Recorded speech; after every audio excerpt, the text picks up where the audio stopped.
বন্ধুরা, পৃথিবীতে একটি অসম যুদ্ধ চলছে।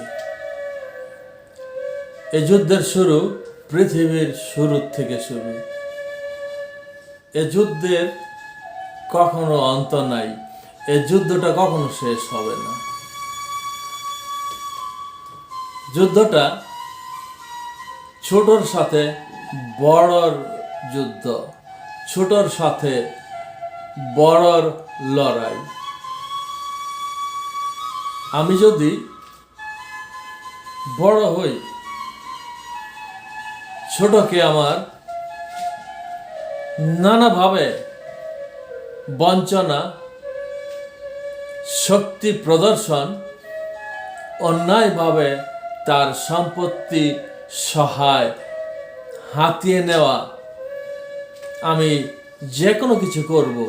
এবং আমার চেয়ে যারা উঁচু স্তরে আছে তারা আমাকে ঠিক একইভাবে বঞ্চনা, অবিচার,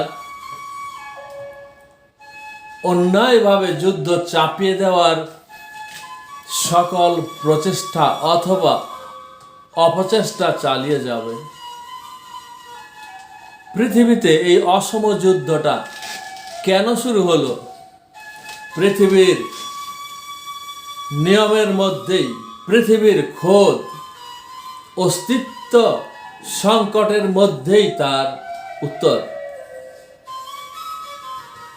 বড় মাছ যদি ছোট মাছকে না খায়, সে খাবে কি?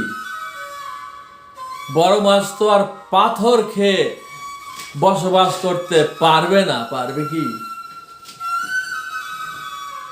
প্রাণীকে প্রাণী খেতে হবে।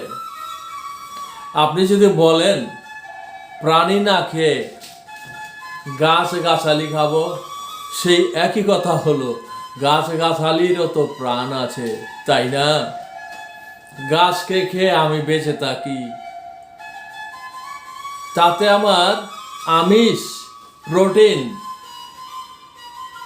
চাহিদা পূরণ হয় না।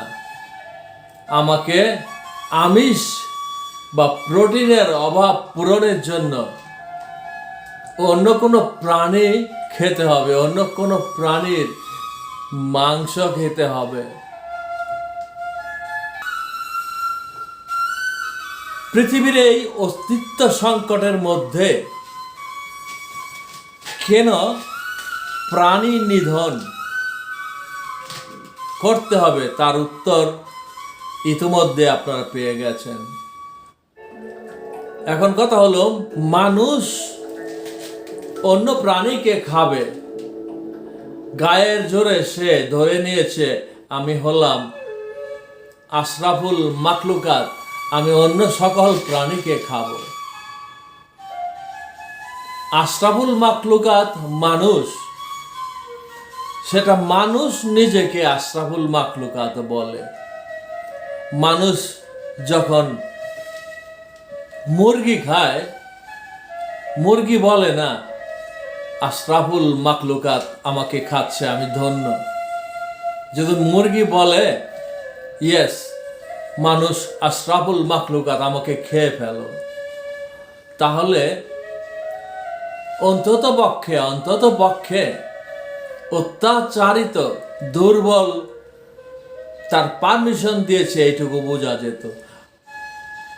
মুরগিকে কেউ কোনোদিন জিজ্ঞেস করে না, করেনি, করবেও না তোমাকে আমি খাবো কিনা।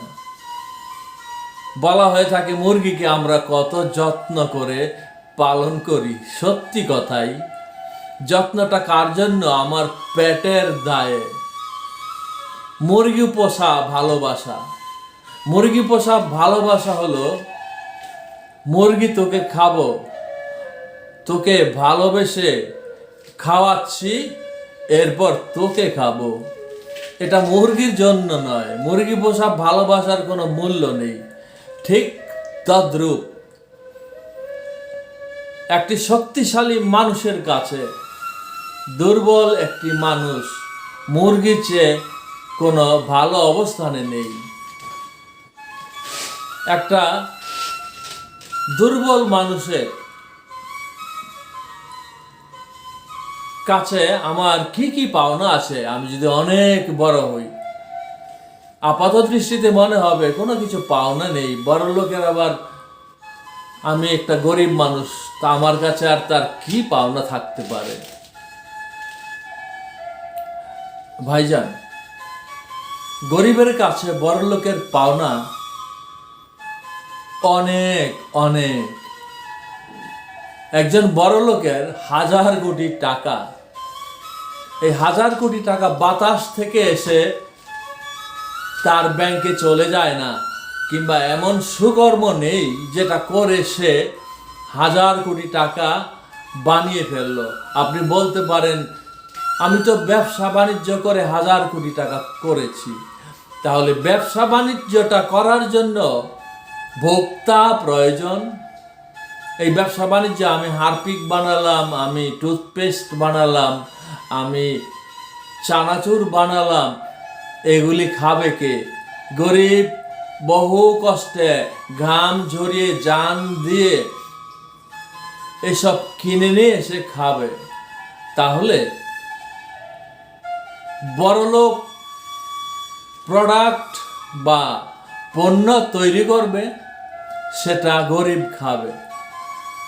গরিব রক্তমাখা পয়সা দিয়ে টাকা উপার্জন করবে, যত টাকা তার উপার্জন করার পাওনা ছিল তত টাকা সে পাবে না, শ্রম শোষণ হবে। প্লাস সেই ঘাম জড়া টাকা দিয়ে সে কোনো একটা পণ্য বাই করবে, যেটা নাকি শিল্পপতি বড়লোক তৈরি করেছে। ধরুন সেই পণ্যটার দাম পড়লো 100 টাকা, আপনি জানেন না এটার প্রকৃত দাম কত, বড়লোক ওটাকে দাম রাখলো 500 টাকা। তাহলে কি ঘটনাটা ঘটলো? 100 টাকার জিনিস চুরি করে, 2 নম্বরে করে সে 500 টাকায় বিক্রি করলো। এই যে 400 টাকা গরিবের পকেট থেকে কেড়ে নেওয়া হলো, গরিব টের পেল না।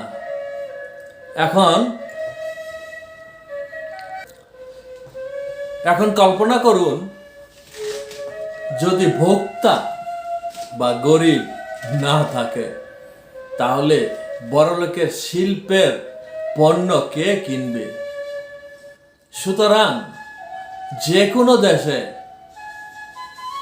একটা বঞ্চিত জনগোষ্ঠী থাকতে হবে, এবং জনগোষ্ঠীটা যত বড় হয় সে দেশে শোষণ করার জন্য মানুষের সংখ্যা বেশি, সে দেশে বড়লোকের লাভ বেশি।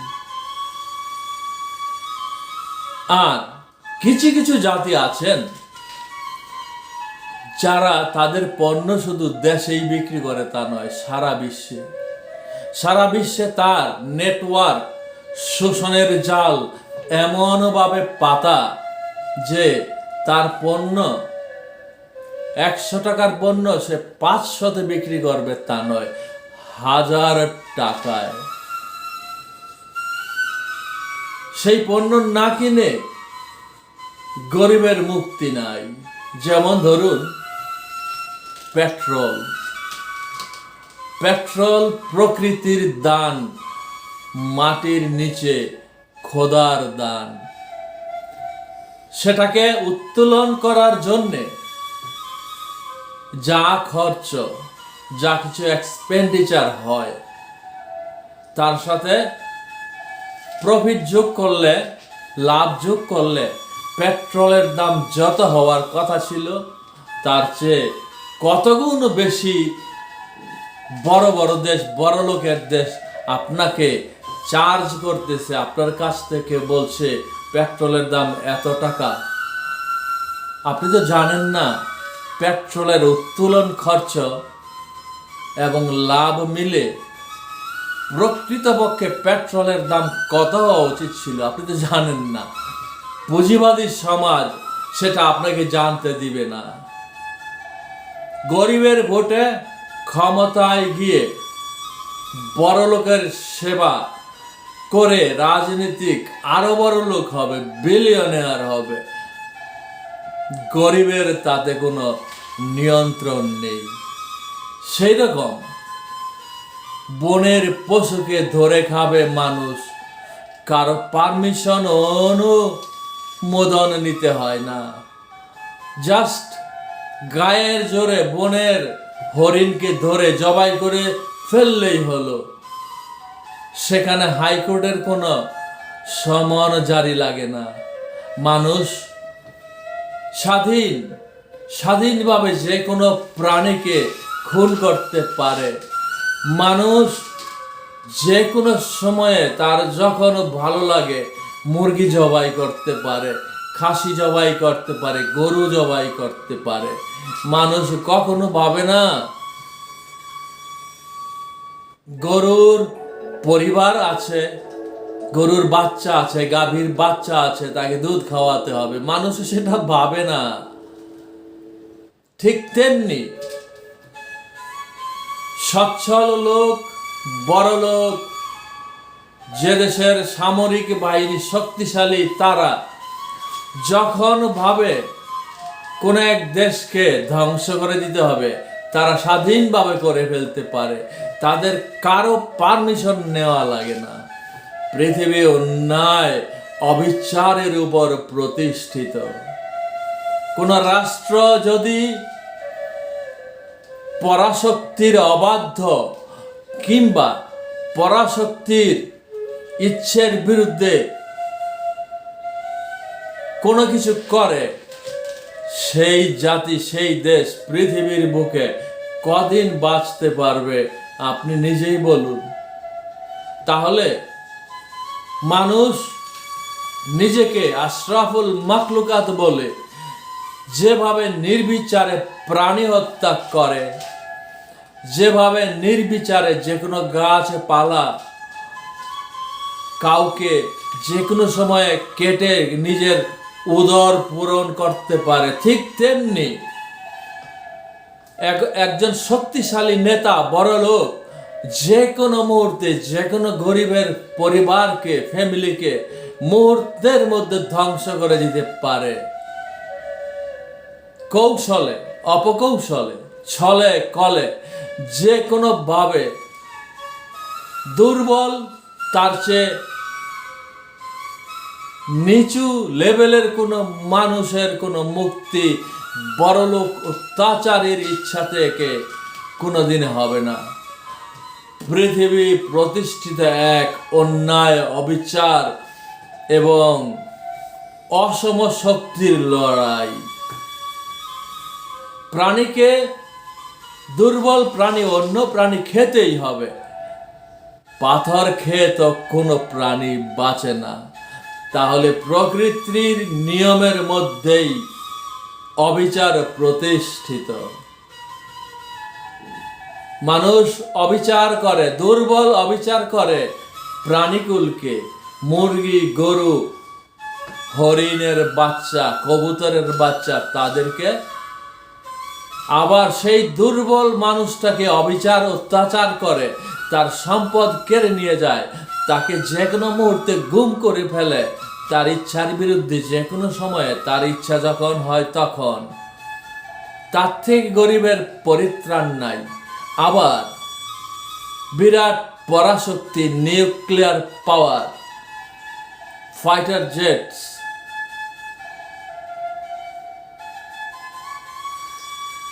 3 টন, 4 টন, 10 টন বম যাদের ওয়্যার হাউসে ভর্তি, ফাইটার জেট ভর্তি, ফাইটার জেট চালক ভর্তি, ফুয়েলের কোনো অভাব নেই, সেই দেশ যে কোনো মুহূর্তে যে কোনো দেশকে দখল করে বাগে আনতে পারে।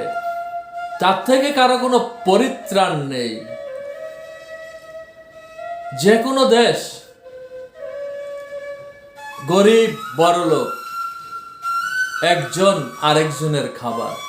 যেরকম গরিবকে শোষণ করে খায় বড়লোক, সেরকম সারা পৃথিবী এক অসম যুদ্ধে লিপ্ত। সেই যুদ্ধে বেঁচে থাকার ফর্মুলাটা কি বন্ধুগণ? সেই যুদ্ধে বেঁচে থাকার ফর্মুলা একটাই, অবিরাম সচেতন, অবিরাম চক্ষুদয় খোলা, সর্বদা সাবধান। কোন বড়লোক কখন, দুঃখিত বন্ধুরা, কখন তোমার উপর ঝাঁপিয়ে পড়বে, কখন তার খিদা হবে তোমার সম্পদের উপর, শুধু সময়ের অপেক্ষা। এখন কথা হলো, সেই বড় লোকের পদসেবা করার জন্য জনসভায় দাঁড়িয়ে দাঁড়িয়ে মোসাহেবি করা কোন ক্রমেই কোন গরিবের উচিত নয়। বাঘ মানুষ হত্যাকারী, প্রতিটি বড়লোক গরিব হত্যাকারী। গরিব হলো বড়লোকের হরিণ। গরিবের মাংসটি সে না খাক, গরিবের বাকি সমস্ত কিছু সে খায়। যেমন ধরুন, রাস্তার পাশে আপনার এক টুকরো জমি, যেমন ধরুন আপনার অতি সুন্দরী কোনো এক মেয়ে, অথবা ধরুন এমন কিছু যার নাকি বাণিজ্যিক মূল্য আছে, সে কেড়ে নিয়ে যাবার জন্য প্রস্তুত, যে কোনো সময় সে কেড়ে নেবে। বড়ই পরিতাপের বিষয়, সেই বড় লোক যখন ভোটের জন্য এসে দাঁড়ায়, মোসাহেবরা, চাটুকারেরা ফুলের তোড়া নিয়ে তাদেরকে অভ্যর্থনা দেয়। কেন দেয়? বড় লোকের পদসেবা করলে সে আমাকে প্রোটেকশন করবে, থানার থেকে পুলিশ আসবে, আমাকে কেউ জ্বালাবে না। কিন্তু ভাগ্যের করুণ পরিহাস, সেই বড়লোক যেদিন দেখবে আমার অধস্তন এক দলের কর্মী, তার 5 বিঘা সুন্দর জমি আছে কিংবা সুন্দর একটি মেয়ে আছে, সেটাকে কেড়ে নিতে হবে। সে কেড়ে ঠিক নিয়ে যাবে। নিয়েছে না সালমান এফ রহমান একজনের বউ কেড়ে নিয়েছে না? এরশাদ কেড়ে নিয়েছিল না বিদিশাকে, ভালোবাসার নাম দিয়ে? তারপর যখন তাকে ধরতে গেল, তার বিরুদ্ধে 1 কোটি টাকার চেক জালিয়াতির মামলা দিয়ে দিল। জেলে বিদিশা খেটে দিশাহীন হয়ে গেল। বড় লোকের খপ্পর থেকে বাঁচার কোনো রাস্তা নেই। সাবধান, একমাত্র উপায়, সেটা আমার ক্ষুদ্র মস্তিষ্ক বলে। তাহলে এই হাজার হাজার গরিব একতাবদ্ধ হও, হাজার হাজার গরিব শক্তিশালী হও। বড় লোকের ছলনায়, মধুর বাণীতে ভুলে যেও না। বড় লোককে ভোট দিয়ে নেতা বানিও না, নিজেদের মধ্যে গরিব কাউকে নেতা বানাও। বড় লোকের ক্ষমতার অংশবিশেষ পাওয়ার আশায়, বড় লোকের নিরাপত্তা পাওয়ার আশায় তার পিছনে পিছনে ঘুরো না। বড় লোক গরিবের বন্ধু কখনোই ছিল না, কখনোই হবে না। গরিব গরিবের বন্ধু। এই যে রাস্তায় হেঁটে বেড়ায় ফকিন্নি, বাসে বাসে ঘুরে বেড়ায় ভিখারি, ভিখারিকে ভিক্ষা দেয় কে বন্ধু? কজন বড় লোক ভিখারিকে ভিক্ষা দিয়ে বাঁচিয়ে রাখছে? বড় লোক নয়, গরিব। বাসে বাসে বসে থাকে প্যাসেঞ্জার, গরিব প্যাসেঞ্জার, তার কাছে ভিক্ষা চেয়ে ঘুরে বেড়ায় গরিব ভিক্ষুক। গরিব গরিবকে প্রতিপালন করে, শুধু তাই নয়, গরিব প্রতিটি বড় লোককে প্রতিপালন করে নিজের প্রতিবিন্দুর রক্ত দিয়ে। সতর্ক, সাবধান এবং সচেতন হয়ে যাও বন্ধুরা। নির্বাচন যদি সামনে আসে, ব্যাংক লুটেরা বড় লোক 2টি গাছ লাগিয়েছে, বন্যায় এক 1 দিন কিছু কাপড় দিয়েছে, মসজিদে কিছু টাকা দিয়েছে, মাদ্রাসা বানাতে কিছু টাকা দিয়েছে, তাই সে বড় লোক, তাই সে ভালো মানুষ, তাকে টাকা দিয়ে দেই। ব্যাপারটা এইরকম হলো না বন্ধু? তোমার গরু মেরে বিক্রি করে লাখ লাখ টাকা সে বানালো, আর সেই গরুর চামড়া দিয়ে তোমাকে এক জোড়া জুতো দান করলো, তাই হলো না? তোমার টাকা রাষ্ট্রীয় কোষে জমা হয়েছে, সেই কোষের টাকা চুরি করার জন্য দরকার তোমার ভোট। তুমি তাকে ভোট দিবে, তখন সে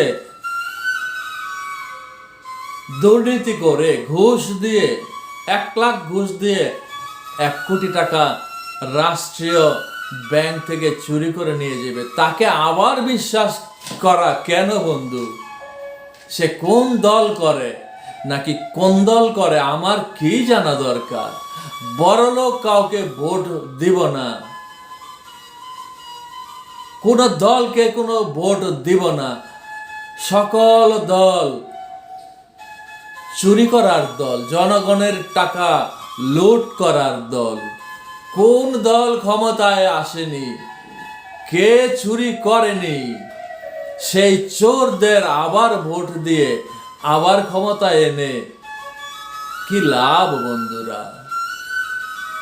যে বড় লোক বিদেশে থাকে, বিদেশ থেকে এসে আবার প্রধানমন্ত্রী হয় এবং একটু ঠেলা ধাক্কা খেলেই আবার বিদেশ চলে যায়, তারা বাংলাদেশি নয়, বাংলাদেশের তারা শত্রু। কোন দল সেটা বড় কথা নয়, বাংলাদেশের সম্পদ চোর তারা, সম্পদ চোর আর শীদেল চোর। বন্ধু, পার্থক্য কিসে? শীদেল চোর পকেট মার চুরি করে 1000 টাকা, আর ব্যাংকে লুটেরা বড় লোক চুরি করে 1000 কোটি টাকা। বড় লোককে ভোট দেওয়ার কি মানে বন্ধুরা? বড় লোক আরো বড় হবে, সে চুরি করে সেটা তার দোষ, তাকে ভোট দিয়ে চুরি করার আসনে বসায় যে তার কি কোনো দোষ নেই? বড় লোককে ভোট দেব না, শহরে বসবাসকারী সুখী বড় লোককে ভোট দিব না। যে বড় লোকের বিদেশের পাসপোর্ট, বিদেশে যাওয়ার সম্ভাবনা আছে, তাকে ভোট দিব না। যে বারবার বিদেশে গেল, আবার দেশে আসলো, আবার বিদেশে যাইলো, আবার আসলো, একবার চুরি করলো, আবার চুরি করবে, এই নাটক আর কতদিনই চলবে বন্ধুরা? স্বাধীনতা প্রথম, স্বাধীনতা দ্বিতীয়। বন্ধুরা, স্বাধীনতা কতবার আনতে হবে? স্বাধীনতা শুধু তখন আসবে যখন গরিব শ্রেণীর প্রতিনিধিত্বকারী কোন সৎ লোক ক্ষমতায় আসবে, কোন দল নয়। একবার বিএনপি, আবার আওয়ামী লীগ, আবার বিএনপি, আবার আওয়ামী লীগ। কোন রাজনৈতিক কর্মী এইসব বিশ্বাস করে? যে রাজনৈতিক দলের কর্মী বিশ্বাস করে আমার দল ক্ষমতায় আসবে, সে দেশকে ভালো না বেসে তার দলকে ভালোবাসে। এমনকি সে দেশ তার দলকে ভালোবাসে তা বলা যায় না। তার দল ক্ষমতায় আসলে উচ্ছিষ্ট ছিটে ফাটা ফেলনা খেতে পারবে, কিছু সুযোগ পাবে, দলের কর্মী হিসাবে আমাকে স্বীকৃতি দিবে। এ যেন 5 টাকার জন্য 5 কোটি দেশের সম্পদ শয়তান চোরের হাতে তুলে দেওয়া, এ যেন আমার মুরগিকে শিয়ালের হাতে তুলে দেওয়া। বন্ধুরা, মুরগিকে শিয়ালের হাতে আর কতদিন? বন্ধুরা, শক্তিশালী একতাবদ্ধতা, গরিবীতে বন্ধুত্ব, সেটা একটা লজিক বা যুক্তি থাকে। গরিবের সাথে বড় লোকের বন্ধুত্ব, এর কোনো যুক্তি নেই। বলুন, কোন বড় লোক কবে তার মেয়েকে ছোট লোক, গরিব, কুলি, মজুর, রিক্সা চালক, অটো চালক কারো কাছে বিয়ে দিতে রাজি হয়েছে? কখনো নয়। কোনো গরিব কোনো বড়লোকের বন্ধু নয়। যদি বড়লোক দেখতো গরিবের তার প্রয়োজন নেই, সমস্ত গরিবকে এক আগুনে ফেলে দিয়ে মেরে ফেলতো। তাদের সেই ক্ষমতা আছে। কিন্তু গরিব মেরে ফেললে, ওই যে বললাম, কার কাছে তার প্রোডাক্ট বিক্রি করবে, কার ট্যাক্সের টাকা সে খাবে?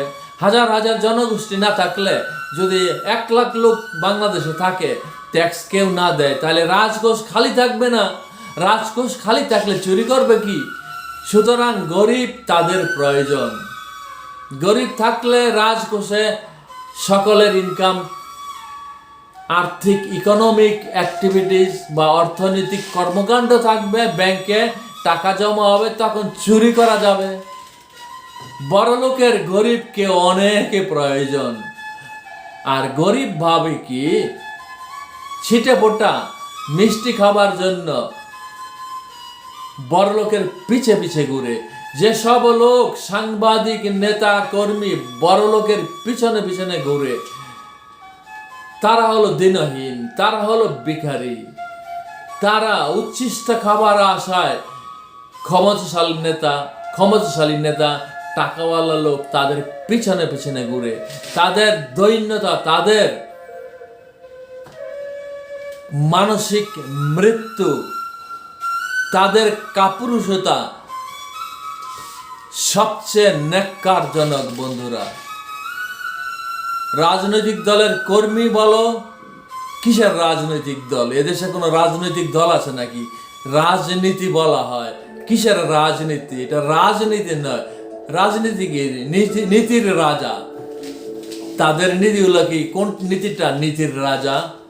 নীতির সর্বনিম্ন পর্যায়ে তারা, সেটাকে নাম দেওয়া হয়েছে রাজনীতি। এটা তো রাজনীতি হওয়া উচিত ছিল না। এটা হওয়া ছিল কি? ভিক্ষুক নীতি, ভিক্ষা নীতি, চুরি নীতি, জনগণের টাকা চুরি করার নীতি। তাকে বলে রাজনীতি। রাজনীতি, ছি, লজ্জা, জাতীয় লজ্জা। রাজনীতি, রাজধানী, বাজে কথা। রাজধানীতে সমস্ত চোরের আসন। রাজধানীতে সমস্ত চোরকে বাঁচানোর জন্য সামরিক সেনানিবাস। রাজনীতিককে বাঁচানোর জন্য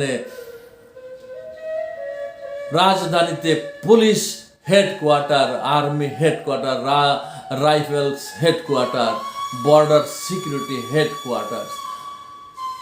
চোর নীতি, এটা রাজধানী না হয় চোরধানী। চোরের দেশে চোরের আড্ডাখানা, সেটা হলো চোরধানী। এটা রাজধানী নয়, রাজনীতি নয়, চোর নীতি। সেই চোরদের পিছনে ঘুরে ঘুরে স্লোগান দিয়ে, ভোট দিয়ে আবার চুরি করার রাস্তা যারা করে দেয়, তারা অপরাধী। অপরাধী আমরা প্রত্যেকে। কেন তাদেরকে ভোট দেই? কেন 5 টাকা মসজিদের ডোনেশনের জন্য তাকে আবার নেতা বানাই? তাকে কেন স্কুল কমিটিতে, জনকল্যাণ সমিতিতে, যে কোনো ফাংশনে প্রধান অতিথি হিসাবে ডেকে আনি? ছি, লজ্জা। হাজার গরিব মিলে গরিব সমিতি বানাও। গরিব সমিতির সভাপতি হবে গরিব পচা মিয়া, গরিব কাইল্লা মিয়া, গরিব মনু মিয়া। মসজিদ কমিটির সভাপতি হবে গরিব চান মিয়া, সেক্রেটারি হবে দন মিয়া। যে গ্রামে বসবাস করে সে হবে গ্রামের সভাপতি, মসজিদ কমিটির সভাপতি। শহর থেকে ধার করে নিয়ে আসা করাপ্টেড, দুর্নীতিগ্রস্ত, সারা জীবন ঘুষ খেয়ে, চুরি করে, করাপশন, দুর্নীতি করে, টাকা চুরি করে রাজকোষ থেকে যে শহরের থেকে এসে নেমে আসে, সমিতি হয়, মসজিদ কমিটির সভাপতি হয়, সেক্রেটারি হয়। তাকে কারা সেক্রেটারি সভাপতি বানালো? দুর্নীতিবাজকে, শয়তানকে, নিধন পক্ষে, মূর্খকে, যার কোনো লেখাপড়ার কোনো গোষ্ঠী নাই, তাকে নেতা বানালো কে? মসজিদ কমিটিতে, জনকল্যাণ সমিতিতে, স্কুলের ম্যানেজিং কমিটির সভাপতিতে, কলেজের ম্যানেজিং কমিটির সভাপতিতে, সবখানে থাকবে গরিবই প্রতিনিধি। কিসের ঘোড়ার আন্ডা, হিতৈষী, দাতা গোষ্ঠী, বিভিন্ন আমলা বড়লোকে ভোট দেওয়ার ক্ষমতা কেন? গ্রামে আমার গরিবের ছেলে স্কুলে কলেজে পড়ে, সেই গরিবের স্কুলে গরিবের ছেলে পড়ে, সেই গরিবের স্কুল কলেজে বড়লোকের ছেলে সভাপতি কেন? সেই গরিবের স্কুলে কলেজে বিরাট বড়লোক কেন এসে মাতাব্বরি করছে? জনসভায় কেন প্রধান অতিথির আসনে অধিষ্ঠিত দুর্নীতিগ্রস্ত, টাকা চুরি করা, সরকারের ফান্ড থেকে টাকা চুরি করা দুর্নীতিগ্রস্ত লোক, চোরকে বিভিন্ন পজিশনে, সামাজিক পজিশনে কে বসালো? আর কতদিনই অপেক্ষা বন্ধুরা? গরিব কবে পাওয়ার কন্ট্রোল হস্তগত করবে? সেদিন কবে আসবে?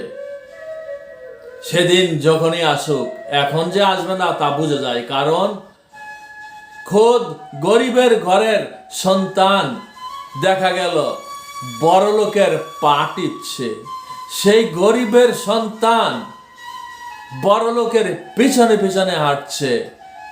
উমুক ভাইয়ের চরিত্র ফুলের মতন পবিত্র। হারে দেউলিয়া ভিক্ষুক, অমুক ভাইয়ের চরিত্র ফুলের মতন পবিত্র বলার আগে তোর হৃদয়টা কি একটু কাঁপলো না? বলে দে অমুক শালার চরিত্র শয়তানের মতো কলুষিত। বলতে ভয় কোথায়? বড়লোকের খাবার কি তুই খাস? বড়লোকের দয়ায় কি তুই চলিস? তোর অসুখে কি বড়লোক দেখতে আসে? বড়লোক দেখতে যায় বড়লোককে। সেই বড়লোক যখন মরে যায় তুই তার কবর খুঁড়িস। সেই বড়লোক যখন মরে যায়, বড়লোকের ছেলে বড়লোকে নিজে অন্য কারো কবর কোদাল দিয়ে খুঁড়েছে দেখেছিস কোনোদিন? বড়লোকের দুঃখিত বন্ধুরা, বড়লোকের কবর বড়লোক খোঁড়ে না, বড়লোকের কবরটা খোঁড়ে গরিব। এভাবে মজলুম কতদিন পায়ের নিচে পিষে পিষে মরবে আর বড়লোকের সেবা করে যাবে? সমস্ত গরিব বিদ্রোহ করো, সমস্ত গরিব বলে দাও আমরা বড়লোকের বাসায় কাজের বেটি হব না। সমস্ত গরিব বলে দাও আমরা বড়লোকের বাসার ড্রাইভার হব না। যদি বড়লোক বিহেভ না করে, চরিত্রবান না হয়, বলে দাও অত্যাচারী বড়লোক তোমার বাজার করে দিব না, তোমার মাছ কুটে দেব না, তোমার ঘর মুছে দেব না। তুমি অসুখে যখন ভুগতে থাকো, হাই প্রেসারে তোমার অসুস্থ হয়, তোমাকে সেবা দেব না। টাকা দিলেই যদি সেবা পাওয়া যায়, টাকা দিলেই যদি চরিত্রহীন গরিব মানুষের সেবা পায়, তাহলে যুগ যুগ ধরে গরিবের উপর অত্যাচার চলবে, তার কোনো জবাবদিহিতা নেই। গরিব যদি গরিবের বিরুদ্ধে অ্যাকশন না নেয়, গরিবের কাজটা কি বড়লোক করে দেবে? বন্ধুরা, গরিব থেকে গরিব নেতা বানাও। গরিবের কথায় সংবিধান তৈরি হবে, গরিবের কথায় অনেক কিছু যায় আসে। গরিব প্রতিনিধি জনকল্যাণ সমিতিতে থাকতে হবে, গরিব প্রতিনিধি স্কুলের কমিটিতে থাকতে হবে, কলেজের কমিটিতে থাকতে হবে, গরিব মানুষ মসজিদ কমিটির সভাপতি হবে। গরিবের বুদ্ধি কি কম? গরিবের কি মানুষ না? গরিব কি পশু? তাকে পায়ের নিচে দলন করে বড়লোক আর কদিন চলবে? শহর থেকে নেমে এসে গ্রামের মসজিদ কমিটির সভাপতি কেন হবে? গ্রামে কি বুদ্ধিজীবী নাই? গ্রামে কি শিক্ষিত মানুষ নাই? গ্রামে কি সচেতন মানুষ নাই? ওদেরকে বলে দাও, দুঃখিত বন্ধুরা, আর নয় দাপ্পাবাজি, চাপাবাজি। আমাদের গ্রাম আমরা চালাতে পারি। কোনো বড় লোকের প্রোটেকশন, নিরাপত্তা আমাদের প্রয়োজন নেই। গরিবের কষ্ট দুঃখ বড় লোক কোনোদিন বুঝিবে? কে বলেছে? কখনো নয়। সুতরাং আর কালক্ষেপণ নয়। মসজিদ কমিটির থেকে, জনকল্যাণ কমিটি থেকে, স্কুল কমিটি, কলেজ কমিটি থেকে বড় লোক হটাও।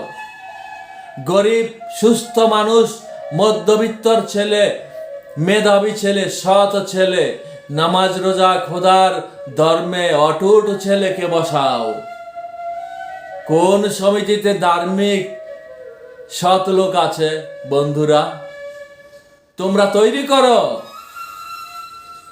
একতাবদ্ধ হও। গ্রামের সকল গরিব এক হও। গ্রামে কজন গরিব, কজন বড় লোক? 100 জনের মধ্যে দেখা যাবে 90 জন গরিব, বড় লোক না হয় 10 জন। তাহলে 90টা ভোট তোমার আছে, 90 জন গরিব আছে। 10 জনকে ভয় কেন? ভয় যদি হয় ঝগড়া করব না, কিন্তু নেতৃত্বে তাকে বসাবো না। স্কুলের কমিটি, মসজিদ কমিটি, বিদেশ থেকে একজন কিং মেকার, আমি তো নেতা বানাই, আমি তো নেতা বানাই, নেতা বানায় আমার গ্রামের বিদেশ থেকে আগত কোনো এক মহান নেতা, মাওলানা ভাসানীর মতন বিখ্যাত নেতা। কি হয়েছে তোমাদের বন্ধুরা?